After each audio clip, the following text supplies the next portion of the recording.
दोस्तों आज के लेक्चर का एक गंभीर विषय है और गंभीर विषय यह है कि आखिरकार भारत और पाकिस्तान के अंदर जो कुछ भी चला, हम लोग इसको क्या नाम दें? क्या इसको एक युद्ध कहा जाए या फिर आतंकवादियों पर हमला कहा जाए? मैं अपने लेक्चर में आगे बढ़ूं उससे पहले मैं आप लोगों से एक क्वेश्चन पूछता हूं।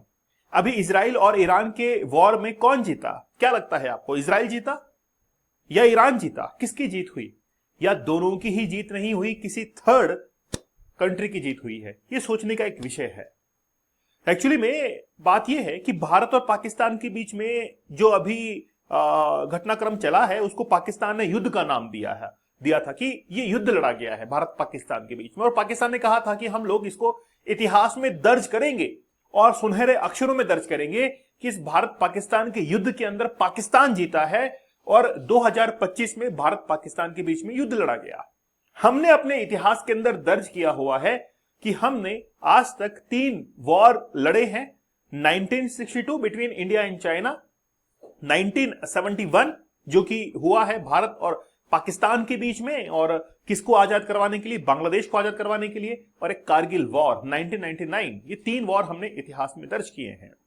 अभी ऑपरेशन सिंदूर के बाद में, ऑपरेशन सिंदूर में जो कुछ भी चला है उसको हमने वॉर नहीं कहा था। ये तो हम लोग कह रहे थे कि आतंकवादी जो ठिकाने हैं उनको हमने खत्म किया है, लेकिन पाकिस्तान कह रहा है कि हमने भारत के साथ में युद्ध ही लड़ लिया है और साथ इसका चाइना दे रहा है, और हमने हमारी तरफ से इसमें राफेल को यूज किया है और राफेल को गिरा दिया गया है। 3 राफेल गिराए हैं पाकिस्तान ने, और चाइना के जो जेएफ प्लेन्स हैं, एयरक्राफ्ट्स हैं, उनकी मदद से पाकिस्तान ने गिराए।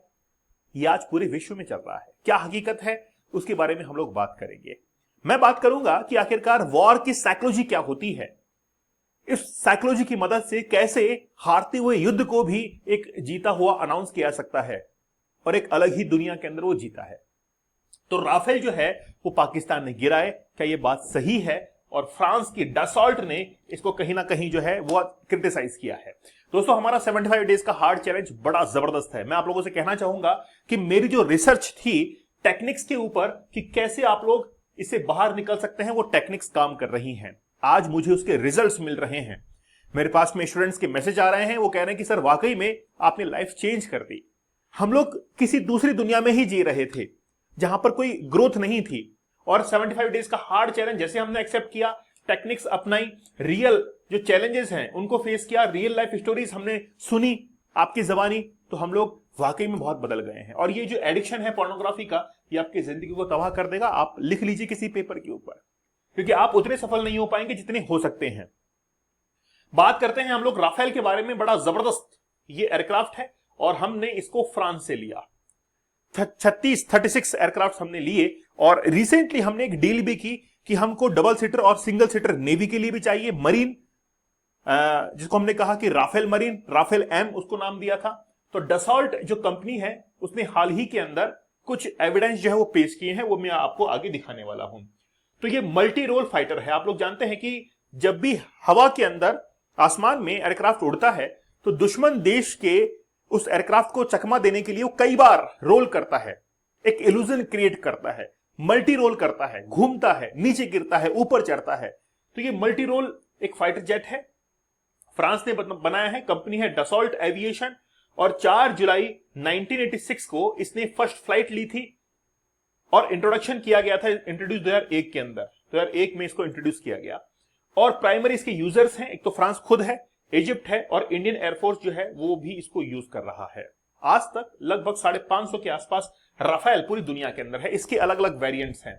राफेल ए है जो कि टेक्नोलॉजी डेमोन्स्ट्रेशन फर्स्ट व्यू 1986 के अंदर किया गया था, थोड़ा सा और इंप्रूव किया गया। राफेल डी आया, राफेल बी आया, 2 सीटर है ये, राफेल सी आया, राफेल एम जो कि रिसेंटली इंडिया के साथ में डील हुई है, फिर राफेल एन है और राफेल आर है। ये इसके अलग अलग वेरिएंट है, लेकिन ये एक्सपोर्ट वेरिएंट नहीं थे। एक्सपोर्ट वेरिएंट यहां पर है। राफेल डीएम है, 2 सीटर वर्जन है फॉर इजिप्टियन, इजिप्ट के लिए अलग से इसको डिजाइन किया गया। राफेल ईएम जो कि सिंगल सीटर है, इजिप्ट के लिए ही डिजाइन किया गया। राफेल डीएच जो कि 2 सीटर है और इंडियन एयरफोर्स के लिए इसको डिजाइन किया गया। राफेल ईएच जो कि सिंगल सीटर है और इंडियन एयरफोर्स के लिए इसको डिजाइन किया गया। साथ ही में कतर के लिए, ठीक है ना, हेलियंक एयरफोर्स के लिए भी इनको डिजाइन किया गया। ये अलग अलग एक्सपोर्ट वेरिएंट है। भारत के पास में, इंडियन एयरफोर्स के पास में 36 हमने ऑर्डर दिए थे, ऑर्डर कंप्लीट हुए। 36 राफेल हमारे पास में पहुंचे। पहले 28 राफेल आए, ठीक है, सिंगल सीटर डबल सीटर दोनों हमारे पास में पहुंचे और सभी को जुलाई 2022 तक डिलीवर्ड कर दिया गया था। कहां कहां तैनात किया गया? अंबाला में हमने तैनात किया, जो कि स्क्वाड्रन है नंबर 17, ठीक है, जिसको गोल्डन एरो कहा जाता है। फिर है हाशिमारा के अंदर स्क्वाड्रन है 101, जिसको फाल्कन्स कहा जाता है। तो ये 36 कंप्लीट हमने 2 जगह डिप्लॉयड कर दिया है। इंडियन नेवी के लिए हमने राफेल एम, राफेल मरीन को ऑर्डर किया। टोटल 26 राफेल, जिसमें से 22 जो थे राफेल एम और 4 जो थे वो ट्विन सीटर थे, 4 जो थे वो ट्विन सीटर थे, ठीक है। और ये भी ऑर्डर जो है वो हम लोग 2030 तक कंप्लीट करने वाले हैं। तो टोटल नंबर जो है वो हमारे पास में काफी अच्छा हो जाएगा राफेल को लेकर। और राफेल जबरदस्त है, हम ही नहीं मंगाते, बहुत सारे देश इसको मंगाते हैं। ऑपरेशन सिंदूर हुआ पहलगाम अटैक के बाद में, तो पाकिस्तान ने एक क्लेम किया इट शॉट डाउन 3 राफेल, ठीक है, और एक Su-30, एक मिग जो है वो डाउन किया गया था पाकिस्तान के द्वारा। तो पहले मैं इसी बात को आपको थोड़ा सा एक्सप्लेन कर देता हूं कि ये कैसे पॉसिबल है। पहली बात तो ये है कि इसको पूरी तरीके से डिनाई कर दिया गया। जब इसके ऊपर हमने फैक्ट चेक किया, पीआईबी ने, प्रेस इंफॉर्मेशन ब्यूरो, तो उन्होंने कहा कि नहीं, ऐसा कुछ भी नहीं है, पाकिस्तान एक प्रोपेगेंडा क्रिएट कर रहा है, पाकिस्तान के द्वारा कोई भी राफेल नहीं गिराए गए हैं। पहली बात आप लोग इसको ध्यान से सुनिएगा। देखिए एक्चुअली में क्या है, आपने इजराइल का नाम सुना है, इजराइल है, तो इजराइल ने एक्चुअली में क्या किया, इजराइल ने हमको एक्स गार्ड, ध्यान से सुनिएगा, एक्स गार्ड हमको एक मिसाइल दी। ये मिसाइल जो होती है वो एक केबल मिसाइल होती है। Cable missile in the sense कि जब भी ये यहां से निकलती है, मिसाइल्स निकलती है, तो मिसाइल एक केबल के थ्रू जहां से इसको छोड़ा गया है वहां से वो कनेक्ट रहती है। और जब ये आसमान के अंदर उड़ती है तो दुश्मन देश का जो इलेक्ट्रॉनिक जो सिग्नेचर है, जो रडार के अंदर क्या होता है कि वो पाथ दिखाता है, जिसको इलेक्ट्रॉनिक सिग्नेचर कहा जाता है। उसी इलेक्ट्रॉनिक सिग्नेचर के अंदर ये दिखाता है कि यहां पर कोई फाइटर जेट आया है। और जब आप अपने फाइटर जेट को वहां पर भेजते हैं तो आपको लगता है कि आपने दुश्मन देश के फाइटर जेट को पूरी तरीके से खत्म कर दिया है, लेकिन एक्चुअल में वो फाइटर जेट होता नहीं है, वो कोई मिसाइल होती है। तो ये जो एक्स गार्ड मिसाइल है, केबल मिसाइल है, हमने इजराइल से इंपोर्ट की और उसको हवा के अंदर छोड़ दिया। जब हवा में छोड़ा तो उसके सिग्नल्स, उसकी डिजाइन ऐसी होती है कि वो दुश्मन देश को यह दिखाता है कि ये कोई मिसाइल नहीं है, ये एक एयरक्राफ्ट है। और ये एक्स गार्ड ने ये शो किया पाकिस्तान के रडार के अंदर कि ये एयरक्राफ्ट है, और एयरक्राफ्ट होने के बाद में उसने उसको उड़ा दिया। और ये क्लेम किया कि देखो इस मैप में देखो कि हमने किस तरीके से एयरक्राफ्ट को यहां पर उड़ा दिया है। हमने कहा कि हमने एयरक्राफ्ट का यूज नहीं किया, हमने एक्स गार्ड का यूज किया है, जो कि इजराइल से हमने लिया है, और आपके रडार में वो दिखा रहा है कि वो एयरक्राफ्ट है। तो पूरा खेला इस तरीके से था। तो पाकिस्तान को लगने लगा कि हमने एयरक्राफ्ट उड़ा दिए हैं। और फिर चाइना जो है वो सामने निकल कर आता है। चाइना एक प्रोपेगेंडा फैलाना शुरू करता है कि हमने राफेल को पूरी तरीके से गिरा दिया है, 3 राफेल गिराए हैं, ताकि राफेल का जो डिफेंस मार्केट है वो काफी कम हो जाए। चाइना ये चाहता था, लेकिन एक्चुअली में हुआ क्या था, जब भारत के एयर डिफेंस सिस्टम आकाश के द्वारा पाकिस्तान के बहुत सारे एयरक्राफ्ट को उड़ाया गया जो कि चाइनीज थे, उसके बाद में चाइना का जो डिफेंस मार्केट था वो काफी नीचे गया, और फ्रांस का जो डसॉल्ट कंपनी थी उसके शेयर ऊपर चले गए। ये एक्चुअली में होता है, ये प्रैक्टिकल होता है कि चाइना का डिफेंस मार्केट नीचे गया और फिर राफेल का ऊपर चला गया। ये उस समय की न्यूज थी और वाकई में हुआ भी ऐसा ही। अब चाइना ये चाहता है कि जहां जहां फ्रांस का राफेल जा रहा है उस मार्केट को डाउन किया जाए और चाइना की सप्लाई को बढ़ाया जाए। और इसीलिए चाइना ने एक न्यूज को पब्लिश करना शुरू कर दिया, सर्कुलेट करना शुरू कर दिया कि भारत के जो राफेल हैं वो पाकिस्तान ने गिरा दिए with the help of Chinese aircraft. और इसका रिजल्ट क्या निकल कर आया? इसका रिजल्ट ये निकला कि डसॉल्ट ने एक स्टेटमेंट जारी किया और उसमें यह लिख दिया कि China and Pakistan behind anti Rafale jets campaign, France flags disinformation after India's operation Sindoor. और एक रिपोर्ट में लिख दिया कि सब कुछ प्रोपेगेंडा है चाइना का, वो अपने डिफेंस मार्केट को ग्रो करना चाहता है अलग अलग देशों के लिए, इसीलिए ये प्रोपेगेंडा फैला रहे हैं। अब एक्चुअली में क्या हुआ कि पाकिस्तान का जो एयर डिफेंस सिस्टम था उसको तबाह कर दिया इंडिया ने, और हमारे पास में तो हमने तो S-400 का तो इस्तेमाल बहुत कम किया या ना के बराबर किया या फिर किया ही नहीं, और हमने पाकिस्तान के एयर डिफेंस सिस्टम को खत्म कर दिया। इससे चाइना को बड़ा झटका लगा कि यार ये क्या हुआ, हमने इतनी मेहनत से बनाया और उसको पूरी तरीके से खत्म कर दिया। इससे चाइना जो है वो काफी हद तक डाउन हुआ। तो French intelligence claims China trying to foil global sale of Rafale jets. तो राफेल जेट्स की जो ग्लोबल सेल है उसको इंपैक्ट करना चाहता है और ऐसा कुछ भी पाकिस्तान के द्वारा नहीं कहा गया, वो जो है पाकिस्तान के द्वारा नहीं किया गया, मतलब कोई भी राफेल जो है वो शॉट डाउन नहीं हुए। जिस समय सारी बातें चल रही थी, हमारे जो विदेश मंत्री हैं एस जयशंकर साहब, उन्होंने कह दिया था भाई तुम्हारी इच्छा है तो हम फोटो जो है क्लिक करके भेज दे तुमको।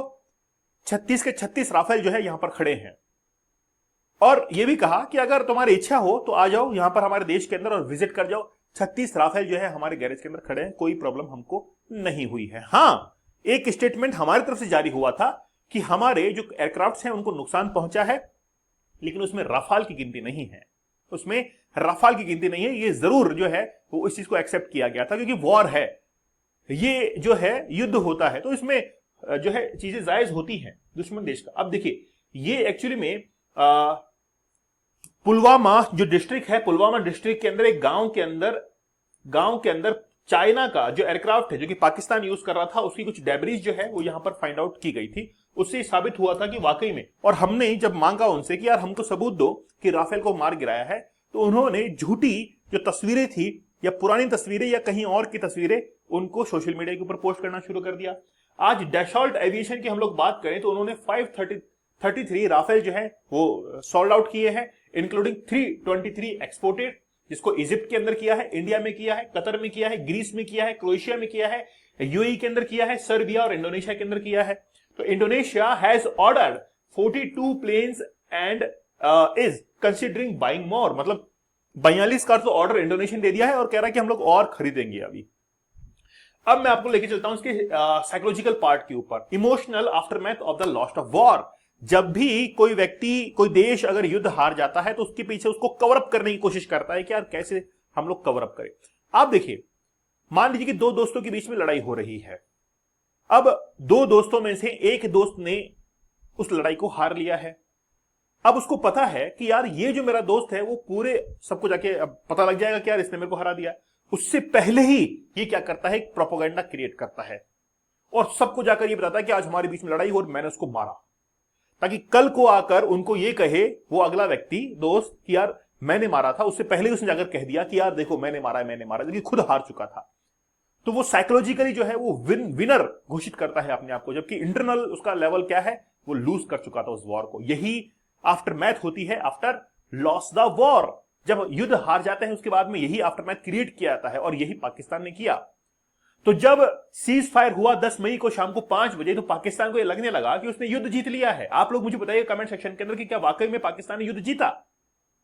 आपके कमेंट का इंतजार करूंगा। तो पाकिस्तान ने उसी दिन 10 मई को यह सेलिब्रेट करना शुरू कर दिया कि हमने युद्ध जीत लिया, सीज फायर को ही अनाउंस कर दिया कि हमने युद्ध जीत लिया, भारत ने हार मान ली है। लेकिन ऐसा कुछ भी नहीं था, ऐसा कुछ भी नहीं था।